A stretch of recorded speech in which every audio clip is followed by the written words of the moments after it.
ഇശലിന്റെ രാപ്പകൽ നൃത്തമാടി. ഇൻഷാസ് കോഴിക്കോട് മഞ്ചേരി എടത്തനാട്ടുകര റൂട്ടിലോടുന്ന ജീവകാരുണ്യ മേഖലയിൽ പേര് കേട്ട ബസ്സാണ് ഇൻഷാസ് ബസ്.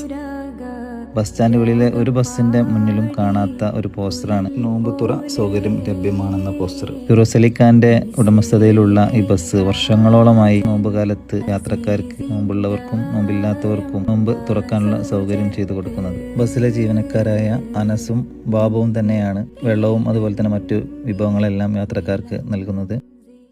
ആശിച്ച പോലില്ല യൂസഫിലും പ്രേമ. 5:40 കോഴിക്കോട് ബസ് സ്റ്റാൻഡിൽ നിന്നും പുറപ്പെടുന്ന ബസ് ഏകദേശം 6:40 ആവുമ്പോഴേക്കും കൊണ്ടോട്ടി ബസ് സ്റ്റാൻഡിലെത്തും. ബാങ്ക് കൊടുക്കുന്ന തൊട്ടു മുന്നേ എല്ലാ യാത്രക്കാർക്കും വിഭവങ്ങളെല്ലാം നൽകി നോമ്പ് തുറക്കാനുള്ള സൗകര്യം ചെയ്തു കൊടുക്കുകയാണ് ഇൻഷാസ് ബസ്.